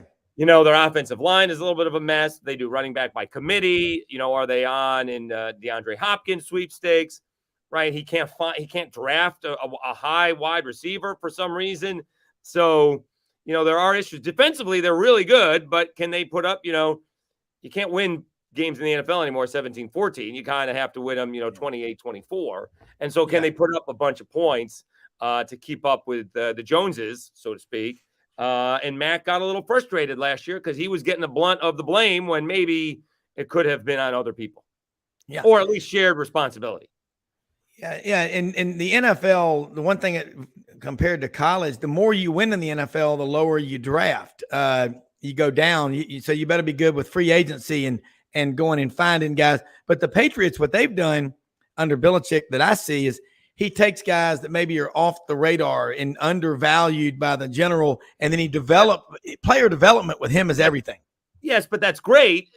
But you better be able to, find those wide receivers. He's had many chances to have really good wide receivers, and they haven't turned into anything. So, it's great when you can find a Jacoby Myers, but then he leaves, and you find some other guys, and it's great when you get a Julian Edelman and he turns into what he does. But, when you miss on the first round pick wide receiver, it sort of hurts the growth of the team, right? And they always try to save money with Brady, and then they didn't spend it where they needed it to up until the last Super Bowl run where they kind of went all in with Gronk and Brady and, all the defense. And they won 3 Super Bowls and lost another one to the Eagles, right? Yeah. So. All right. Were you the one that put out on Twitter the preseason top 20 senior quarterbacks coming out this year? Well, I took it from Dane Brugler. Okay. Yeah. Dane Brugler is the one who put it out there. I tweeted it, and little social media magic, right? Because I knew Jim Nagy would respond to it. But Dane Brugler from The Athletic is the one who listed his top 20 senior quarterbacks, and good luck narrowing that down for the Senior Bowl. Yeah. Well, and I got a lot of respect for Jim Nagy, what they do in the Senior Bowl, and it's an awesome event. And look at it, Bo Nix, golly, this is his 5th year, and the longer he stays in college, the more popular he is. And Jordan Travis, Florida State's number 2. Mm-hmm. Michael Penix Jr. at Washington. So Jaden Daniels at LSU is the highest rated at 4, and Joe Milton at Tennessee, number 5. You agree with that list? Well, Rob, we went through the quarterbacking, right? Just off the top of our head. Who needs quarterbacks, right? Who would take a quarterback? Yeah. And so, obviously the Bills are not taking quarterback. Maybe the Patriots are, right? And maybe, you're not going to be a first-round quarterback, right? Because you talk to the Jets, do they go with Wilson, right? Because, Rodgers isn't going to be there forever, right? It would be hilarious if they took a first-round quarterback on a flyer, whatever the case may be. But some of these teams are going to need quarterbacks moving forward. And, Brugler was saying that the consensus is, right now it's Caleb Williams and Drake May, and he's got them either way, depending on your flavor that day. And then he's got J.G. McCarthy at Michigan. And I'm one of those guys, Rob, right? You can tell me what I'm looking at football, and I still don't get it. I just didn't see it with Riley Leonard. I called, I don't know about a handful, but certainly at least a few high school games with Riley Leonard, and it looked more like it was east-west than north-south. I thought he was a better basketball player than football player. But, he was the fourth-rated guy, and, these Duke guys are smart. I don't know when he matriculated, so he could be at the Senior Bowl if he finishes up following his junior year. So there's a lot of guys that, there's a lot of teams that need quarterbacks. And one of the things that some of these guys didn't do last year was go to the Senior Bowl. I think that hurt Will Levis. I think it hurt Stetson Bennett. He held a grudge. And, I think this year, Nagy's going to be fighting off the guys that come to the Senior Bowl because although, right, May and Williams may not be able to go, I don't know if they're going to be, eligible to come to the Senior Bowl if they're old enough. But if they're not, right, and they're going to go 1-2, everybody else is fighting. There's a lot of difference between if you are, an 8th pick or a 25th pick. If you're the 15th pick or you're the 30th or the 35th pick. So I don't think he's going to have a problem getting quarterbacks that may have been a little thin last year, but I don't think he's going to have any problems getting a bunch of quarterbacks coming to the Senior Bowl this year because a lot of teams need them either immediately or shortly. And there's a lot of them that are going to get picked, right? I mean, Carter Bradley out of South Alabama, hometown kid, not really from Mobile, but, he's been there for a couple of years. He's got an NFL arm. I don't know what kind of prospect he is. We'll see if he can take his game to the next level. South Alabama should be really good this year and challenge for the Sun Belt Conference championship. But that's another guy. He was ranked like 16th or 17th, like right behind Grayson McCall, the Sun Belt, 3-time Sun Belt Player of the Year. So there's a bunch of quarterbacks that are going to be in that Senior Bowl, Rob. Well, look at this list. We talked about number 4, Jaden Daniels at LSU, number 5, Joe Milton at Tennessee. You go on down the list. Well, Devin Leary from NC State at Kentucky now. Okay, that's another good one. And then KJ Jefferson at Arkansas, number 10. Right. I think you could argue is the best quarterback, and also you could say he's the best dual threat quarterback. Think about that. If he's the 10th rated senior quarterback, right? How is KJ Jefferson not going to go to the Senior Bowl? Right? How is KJ, instead of don't go, you're only going to hurt yourself. These guys got to go help themselves. Right. And, they do. So I got to ask you about another one. Go ahead. One in Louisiana, Michael Pratt at Tulane. I think he's from Fort Lauderdale or Deerfield Beach or something like that. Right. I know someone that knows his brother. Right. So admittedly, haven't seen a lot of them. Experience. Yeah. Right. Tulane played well. They beat SC in the bowl game last year. Yeah. They're without Tajay Spears. He went to the NFL. Tajay will put in a good word for him at the Senior Bowl. Someone who was under recruited and honestly, didn't want to go too far away from home. I think he's from the North Shore, but he wanted to stay close to home. So he went to Tulane.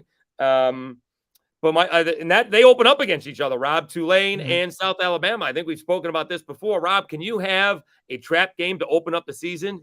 Because that's not really likely. You can't have a letdown game to open up the season, but you can have a trap game to open up the season. South Alabama opens up at Tulane. And the thing is, normally that would not be a trap game. The thing is, Tulane is playing Ole Miss the next weekend, all right, which is normally a big ball game. The thing is, it's in New Orleans. Ole Miss is coming to Holman Stadium. They're playing in Tulane. So, as try as they may, be focused on South Alabama, a 10-win team, it's going to be 2 weeks or not only 2 weeks, but 6 weeks of hype of Lane Kiffin and Ole Miss coming to New Orleans to play the G5 Tulane Green Wave. So, and then 2 weeks later, South Alabama has OK State. So it could be one of those things where all of a sudden, and you know how the rankings work, Rob, if somehow they start out 2-1 or God forbid 3-0 and they're sitting 19th in the nation and everybody else in the rankings is playing each other, all of a sudden South Alabama just keeps on moving up a couple of spots. They may not be the eighth best team in the nation, but if they haven't lost and everybody else has, it doesn't really matter. That's the way the rankings work.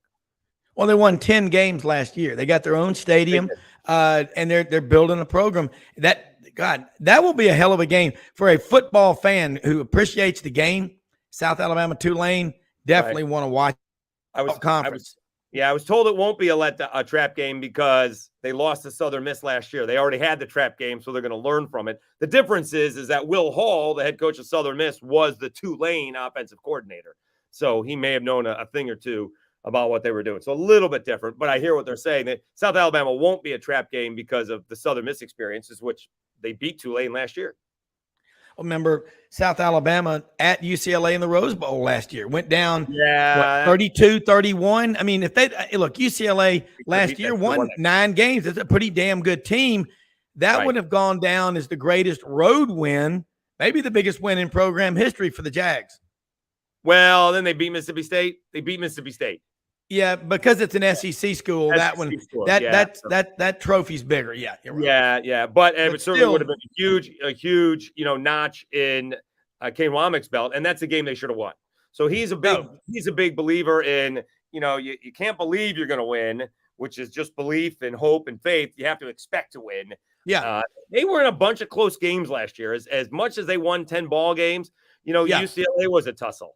They had to come from behind to beat the Cajuns. They had to come from behind to beat Southern Miss. They were way behind Georgia Southern before they turned that one on, and they struggled in a close loss to Troy. So I think they should be more dominant. They should be a high-flying, again, if they go 3 possessions or more without scoring, something is amiss, because they got like 18 to 22 starters back, and if you count 2 guys that were going to start and one did and was hurt, that's 20 of 22 guys that are back. They're replacing a corner and a wide receiver, and they have some transfers coming in, and they're moving a center. They're moving a guard to center. They got the most experience coming back, and I'm telling you, Rob, I don't know why the over-under is 7.5.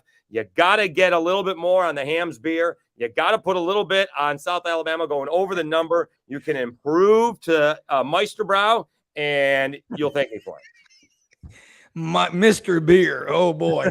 Hey, all right, Schultze. Hey, I've got some folks listening to you out in Whitefish, Montana. They said they love you because you let her rip. They live in Tuscaloosa, but they got a place out in Whitefish. They're out there cooling off right now up near Glacier National Park. All right, here's a question. I appreciate what you do with the Sun Belt, because in the first segment, we were talking with Jake Wimberly, the afternoon drive over in Jackson, Mississippi, about the Sun Belt and Southern Miss in the Sun Belt now. Growing up in the South, man, Southern Miss always, you played them. I mean, that's like picking up a rattlesnake right after you shot it. It's dangerous. They are always they're getting back. Let's talk about that program. And I also want to hear what's going on with the University of Louisiana.